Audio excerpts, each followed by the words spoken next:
here today with Amanda Crowe from Mortgage Line, and she's going to provide some insights into buying rural properties and hobby farms, horse farms, anything that's non-traditional and outside of sort of normal in the city type mortgages. And she'll be a wealth of knowledge and is going to kind of share her insights into this. So Amanda, thanks for taking the time. And maybe we could just start off with you telling me a little bit about yourself, like where you're from and you know, you got family. I know you're a horse person, so maybe tell me a little bit about yourself. Well, first of all, thank you for having me. I'm excited to share some of my knowledge about rural financing. I have lived in Alberta almost 16 years. I come from BC. Being a barrel racer and a rodeo person, it was a lot easier for me to live in Alberta than travel back and forth each weekend. And it is a lot nicer living out here. The drives are a lot shorter. I have 3 kids. We live on an acreage. We are hardcore horse people. So living a rural lifestyle myself, I feel like has given me a really good insight into this niche, I guess, of rural financing. And then also, of course, when you first start, my immediate network was all rural people with my neighbors, my fellow horse friends. And so I had to get really good at this really fast. Yeah. Yeah. Yeah. So jumping in with both feet. So you said 16 years, and where in BC were you originally from? Cranbrook. Okay, Cranbrook. So not too far away. Yeah. Yeah. Yeah. Cool. And then, and you operate entirely like throughout Alberta. There's no, because your license allows you to basically, finance properties anywhere in the province, correct? Exactly. I do mortgages all over Alberta. Okay, sounds good. And no, that's great. Appreciate that. And so why don't we just jump into it? So I think one of the things that a lot of people sort of have questions about or don't quite understand sometimes when they're looking at a rural property is when it comes to valuation and appraisal, especially with the size of the property. Maybe we can talk about how you sort of finance properties that are larger acreages that have improvements beyond a house. So something that's over 5 acres, 10, 15, 20 and up. So can we talk about how a bank approaches the financing when you have a house, but then when you also have a barn and outbuildings and other improvements, and how they sort of go about structuring the financing and how they appraise properties like that? Yeah, so it's really important to have relationships with banks that you know will finance these kind of properties. In the eyes of banks and lenders, rural properties are considered a higher risk. So the amount of lenders that actually lend rurally is very limited. The larger the acre, the larger the property, the more acres, the harder it is to get that property financed. Using things like outbuildings, most lenders won't allow. There's only a couple that will actually take those outbuildings and the full land value into consideration on appraisals. So it's really important that you're at the right lender who is going to take those things into consideration, because a lot of times banks will only want to use the 5 acres, the house, and the attached garage. But we know that if it's 40 acres with a big beautiful shop, a house and garage, that property is not going to appraise without using the shop and the full acres of the property. Got it. Okay. And so that's just, from a lender's perspective, it's just that they sort of have their like guidelines and they what they like, and then there's only a few lenders really that look at it more holistically and are not so pigeonholed into their sort of corporate parameters, I guess, for lack of a better word. But okay, so basically most of the traditional lenders, it's 5 acres plus the house and garage, or is it 10 acres, or is that? I mean, each one has their own set guidelines. Each bank and each lender has their own individual guidelines. Okay. And then if we're getting into insured mortgages, insurers will only allow a maximum of 20 acres to be considered in the value. Okay. There is now just recently within, I'd say the last 18 months or so, previously, if you were doing an insured mortgage, meaning less than 20% down, an outbuilding could not be considered in the appraised value. Now the Okay. insurer is saying as long as that outbuilding does not exceed 20% of the appraised value, we will allow that one outbuilding to be included in Got it. the appraised Okay. value. And that appraised value, so that outbuilding has to be 20% of the value of the, like if it's a 50-acre property, right? So it has to be less than 20% of the 20 acres Okay, plus so the house. so you can only use 20 up to 20 acres.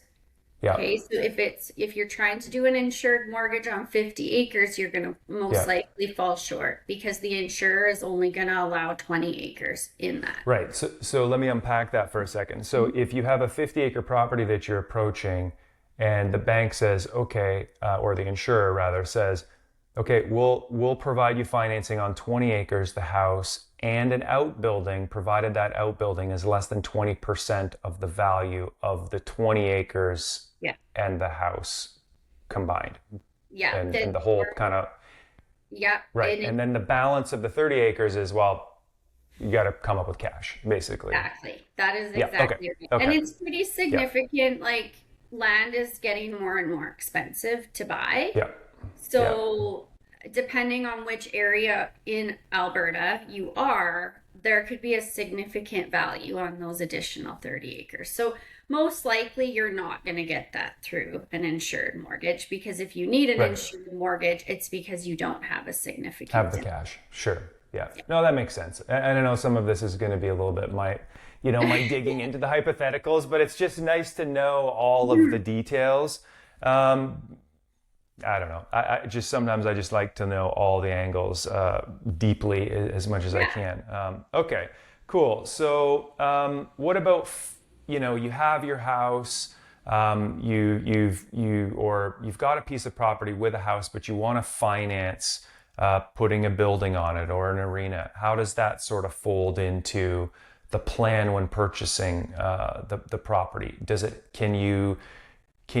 I'm assuming you can do that after the fact, after you've already purchased the property, but what if you wanted to do it at the same time? Does it matter?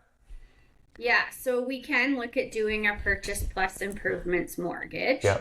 So, which is pretty common if, say, like where I see it more is when someone is buying a recently subdivided out acreage. So, say 15 acres that's been recently subdivided out of a quarter and it has like a newer modular home or a new house on it, but it doesn't have a garage or a shop. Someone will typically take a purchase plus improvements mortgage to add on the garage or the shop. And you can do that at the time of purchase. We just need to show when we submit to the lender with our offer to purchase, we submit a quote from a builder. Got it. And will they do the purchase plus improvements? Okay, so it's the same as in town if you want to, build a garage or finish your basement or whatever. It's the same thing. Okay. Yeah. Got it. Okay. So that makes sense. And as far as like, what are the limitations on improvements? Like what constitutes an improvement? Like a barn is obvious, a garage is obvious, but what about, financing other things like, I don't know, like fencing, for example, or, grading or anything that you need to make other physical improvements to the property. Is any of that, I mean, grading is maybe a bad example, but fencing, because it's something physical that you're building. Ever asked specifically about fencing?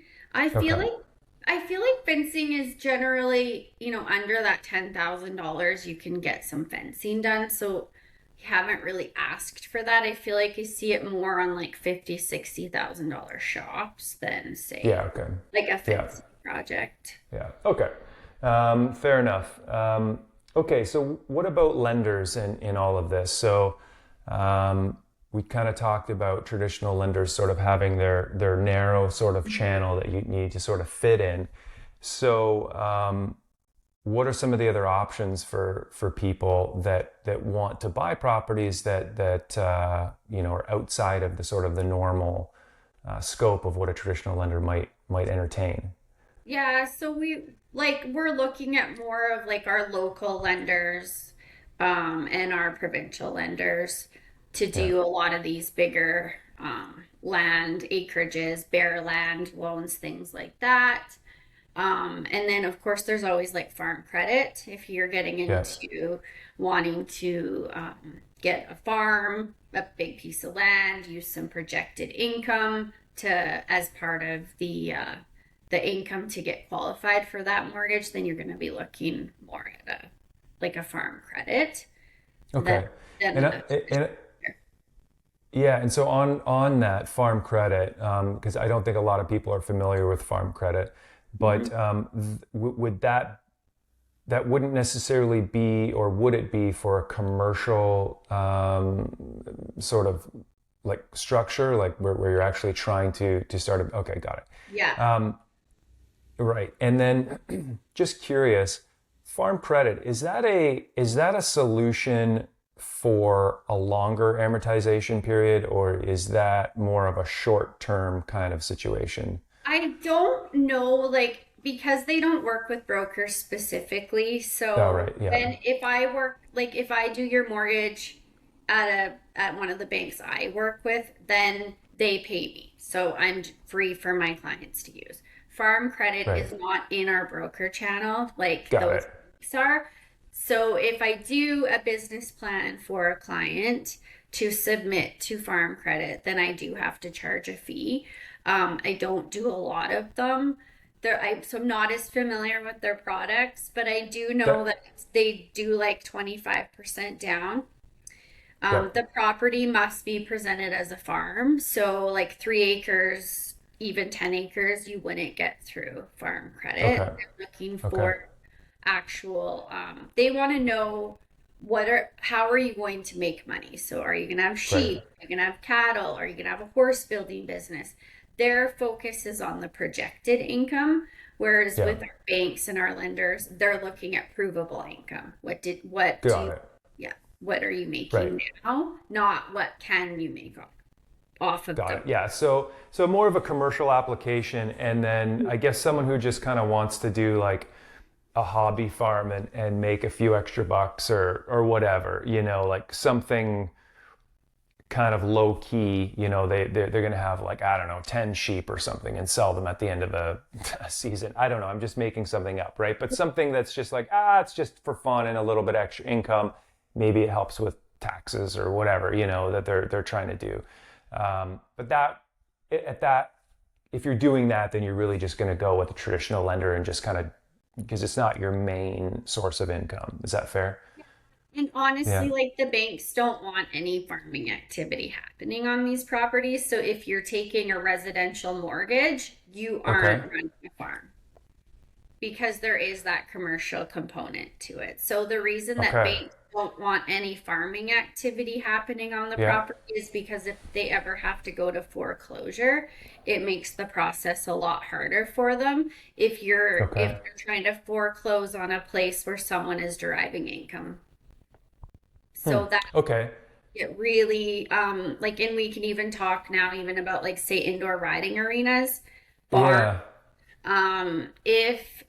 If a property has those components on it and you say you're a pilot and this Yeah. is a recreational, you're going to use those barns, indoor riding arena for recreational purposes, that's fine. But if you are a horse trainer and you derive your income from training horses, the banks don't believe that you're not going to be using that indoor riding area in those barns to not make money. So that's where there's this fine line between commercial hobby farming, like even in realtor listings, that terrifies lenders as soon as they see the word hobby farm. Hobby farm. Okay. Interesting. That's, I did not know that. And so what if someone has a residential mortgage and they want to change what they're doing and make a little income? Like, how does that, what do they have to be? Don't know, because as soon as like like I just can't qualify somebody Yeah, I who. got it. That's So fair. what they do with it Yeah. after, like I can't really speak to Yeah, you that. can't say. I got it. I know. And I've been down this road with other uses, and it's like, well, yeah, okay, we don't need to get into that. So Yeah. that's fine. I understand what you're saying. So okay, so what about and maybe this is similar to kind of what we already talked about, where we have got principal plus improvements, but so building from scratch, on raw land. Is that sort of the same process as a principal plus improvements, No. or no? No. Okay, No. carry on. Yeah. Yeah. Okay. So, one of the biggest questions that I get is like, can I put five? I want, people call me, they found 10 acres, they want to build their dream home, but they only have 5% down. It's not going to work. Right. Most lenders require a minimum of 25% down to buy a bare land, sometimes 35% and sometimes 50. So Yeah. if you find a piece of land for sale for 50,000, you need to be prepared to put anywhere from, 100, whatever 25% is, say 125,000 to 250,000 Yeah. on that bare land. Okay. Yeah. Once you buy the land, you own the land. Utilities are not financeable. So right Yeah. now, to get in septic systems, wells, driveways, utilities, like a lot of the quotes I'm seeing are coming in between 80 to 100,000. Those are not Okay. financeable.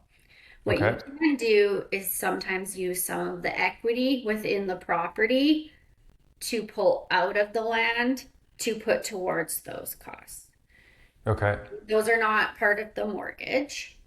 Then we look at doing a construction mortgage. So it has to be done in draws. Now, the next biggest question I get, and banks don't love, is people want to build these houses themselves. Banks will not do a Sure. self. Yeah. Yeah. They want to see a full quote from a builder on exactly a full breakdown of how much it's going to cost. They want to see what you're building, the plans. They want to know that it's an accredited builder that's building this Yeah. house. And then what we're going to do is we're going to do a draw mortgage, So, I mean, each property is different, but the bank will put together a draw structure, and then they'll, at different stages of the build, will draw. Okay, that's interesting. I did not my rule of thumb when when I'm talking to people is I was like, oh, you're going to probably need private financing at 50% down to go buy the land. Then you're going to have to go to the bank with another 25 to 30% for the build costs. And then once the whole thing is done, basically you just refinance the whole lot traditionally. Is that No, kind I of do how? it. No? I can do it like starting as a residential mortgage from the beginning without having to involve a private financing. But how does the land come into play? Because if you can't finance the land, Oh, if you've managed to get your down payment to buy the land, or often what I see is inherited land. right? Or parents have subdivided 10 acres out of their quarter section. And once that land is in your name, the land title Yeah. for your 10 acres, then you might have $500,000 in equity because you don't have a mortgage on that. So that's a lot easier to get started on your build. Okay, so let's just assume someone didn't inherit it. Let's assume they found a piece of land. It's 500,000. Let's say it's whatever, 20 acres or 10 Yeah. acres, whatever. It doesn't matter. They've got 250,000, so 50% of the purchase price of the land at 500,000. Mm-hmm. And then their build costs for their house, let's just say, are $1 million, just to keep the number simple. So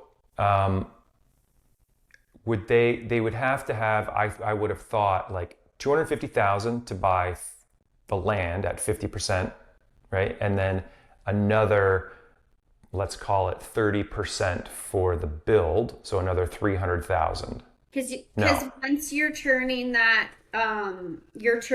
bare land into a residential property, so you can access some of the equity that you've put in to use as the down payment towards the 1 million. Oh, okay, got it. Okay. So, but who's financing the land when you first buy it? If you've only got 50% of the bank. value. The bank. Oh, they are going to do that. They will Oh do yeah, that. Okay. we do bare land loans. Oh, Yeah, we do okay. bare land loans. And then the bank likes to know when you buy that land that there is intent to build. They like to know Right. that you're planning to build the house. And then at that point, you can pull some of that equity out to be used as down payment towards the. Okay. Say So in it's that going scenario, to be 1 million. Let's just throw it out. Let's say it's going to be a $1 yeah. million all together, all in 1 million. Okay. Depending on the bank and their sliding scale, I mean, the down payment on that could be 200,000 if they're willing to just look at a 20% down payment. So Okay. So they'll buy the land and finance the build with 20%? yeah, so once you own the land, then you can pull some of Yeah. the equity out to put towards Right. build. So I guess You're that's taking where I'm kind of losing you is like, how do you get the land in the first place? you If got the to have bank, the down payment, right, but who's going to finance the balance? the bank in a bare Okay, land. so it doesn't matter. It doesn't matter. Your whole plan, you go to the bank and say, hey, here's the land. It's 500 grand. I'm going Yeah. to do a $500,000 build. I got 200 grand. And they say, okay, that's all you need. Yes. You So they basically, take over first they want to take over the land though. They want the land. right. So when they have their name on that land loan, then Yeah, then they can start lending on to make the got it. house. And Okay, you have residential property, which is 20% down. Do right. you see what I mean? Yeah, no, I do. I just assumed it was a lot more cash intensive up front. And then when you were done, then you could I refinance mean, and you pull can do the, it the way that you're talking about, but most people right, do it to avoid like private lending fees and things like that. They right. do try to do it on a construction mortgage. Okay. So I guess uh, this kind of bleeds right into the next thing that we were going to talk about, and that's zoning. Because if it's a residential building, but the property is, or it's going to be a residential home, does the zoning of that particular property make any difference in the building? The scenario that we just described doesn't matter.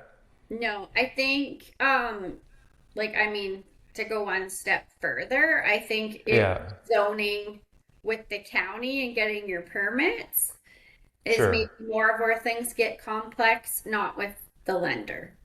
The lender. Okay, interesting. Yeah, we're Okay, good. so I yeah, I mean, mean that sounds yeah. You've described something that sounds much more approachable for the average person mhm. than my sort of understanding that yeah that like no, you have to go find the land, finance it privately, or you know get 50% basically ownership, and then go have another 25 to 30% of your construction costs, do the whole thing, then the bank will refinance it. Anyway, so I Yeah. learned something. That's great. So you don't need Well, all that. you don't need that. Okay, but there's limits. I'm assuming, right? Like the size of the property. I'm guessing. So if it was 100 acres, does this apply? No, we can still do that. You can still do it. Yeah. Okay. All right. Perfect. Yeah. Um, so touch on the ag zoning and the misconception that sort of people have with financing with agricultural zoning, because I know that was something that you thought was an important piece to sort of discuss here. Yeah, I think the most common misconception is if somebody sees like my own property is 11 acres zoned ag, doesn't mean that I needed 20% down to buy. I used 5% down to buy my house. Got it. 15 years ago when we bought this place. I feel like as soon as people see in an MLS listing zone ag, they automatically assume it's 20% down. We're not looking at that. We're looking at insurer guidelines. So, how many acres is it? Is there outbuildings? Like, we're looking at more of those things and we're looking at the zoning. And of course, then we have to find a lender that's okay with zoned ag. Right. A lot of times if I explain to them, like in my county, for example, you won't see country residentials. Right. So it's all the small acreages that have been brought out are zoned ag. Okay. And so if I just explain to the lender that this is normal for this area, there isn't like this is how they zone small acreages, I can get an exception. But generally, I just take the mortgage to a lender that I know is okay with zoned ag. That's because some of them will, as soon as that, some lenders will not lend on zoned ag. Right. So Yeah. just No, that knowing my lenders, knowing which ones are okay with that. But yeah. um, yeah, I think the most common misconception with buyers and realtors is just seeing zoned ag and assuming it's 20% down. Yeah, no, that's huge. I think that's really an important piece to understand, so it doesn't spook people, especially Yeah. with what you're describing, because depending on what county you're from, you're right. Like it could say rural residential or country residential or whatever, but Yeah. if those counties haven't made those zoning changes in their zoning plan and it's just ag, Yeah. then you got to deal with what you got. So no, that's huge. So okay. I guess any other kind of special things that that lenders care or don't care about, like septic inspections, for example. My understanding is that in Alberta, it's not the lenders aren't too concerned about that. No, it's not mandatory. So, but they will, if you choose to not do a septic or a well inspection, they will require title insurance. Right. And is it not mandatory to have title insurance anyways It's in not, Alberta? it, I mean, I can't, I don't know to be honest with you, but I Okay. would say like every lender's asking for it now. And I think a Yeah. lot Yeah. came from when land titles got so behind in Yeah. 2020 and 2021 that it just looked like it became a requirement around that time Yeah. because Yeah. land titles was so backed up. Yeah. Okay. Well, anyway, that's huge. I mean, if you well, you should get title insurance regardless. I I agree. think I it, think yeah, it's it's a just good one-time uh, fee at the lawyer. absolutely, Yeah. absolutely, 100%. And then yeah, if it saves you the headache from having to negotiate some, extra expense that you're not ready for, then it saves you from doing that immediately. Okay. Um, I guess we sort of talked about this, but any incentives, like are there, and not getting into specific lenders, but are there lenders out there that offer incentives for, I guess it wouldn't be because it's going to say for home-based business or ranching or farming, but then you're going right into the commercial sphere. Yeah. So at that point, it's kind of irrelevant. Yeah. Okay. Yeah. Um, okay. I can't remember if we talked about this already, but off-grid properties, you're able to finance those as well. Is that correct? With a bare land loan. So Bare land loan. Okay. yeah, so if you say like where we would see them is like I see them more in the mountains, right? Like when we're Yeah. getting out towards, you see cabins, people like to get even cabins, like people like to get away for a weekend, go to their 3 or 5 acres and there's a cabin on that, or maybe they want to put their RV on that.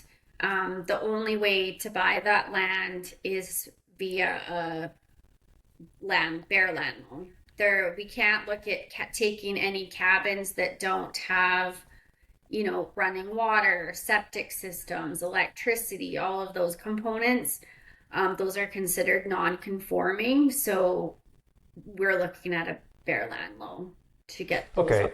red properties. And some of the so basically what you're saying is that a bare land loan Mhm. um, they don't even care what's on it. They're just going to simply look at the land and say, that's what we're financing. Like it could have like a hunting shack or something on it, but it, or it could have a relatively well-appointed cabin, like even if it's a 1-bedroom or 2-bedroom, but they won't take that building into consideration anyway at all. So it doesn't really matter. Okay, and so what about down payment and interest rate on those type of with loans? You're going to be looking again at that 25 to 50% down. Okay. Interest rates on land loans are a lot higher. So, I mean, you're going to be sometimes almost double a residential rate. They come with. Okay, so you're into sort of like open mortgage rates or private lender rates almost. Got it. Almost, okay. yeah. You're Got totally it. Yeah, okay. So in today's environment, you're going to be north of 9%, maybe? Yeah. 9 to 15%? I don't do a ton of them, so I'm sure. Yeah.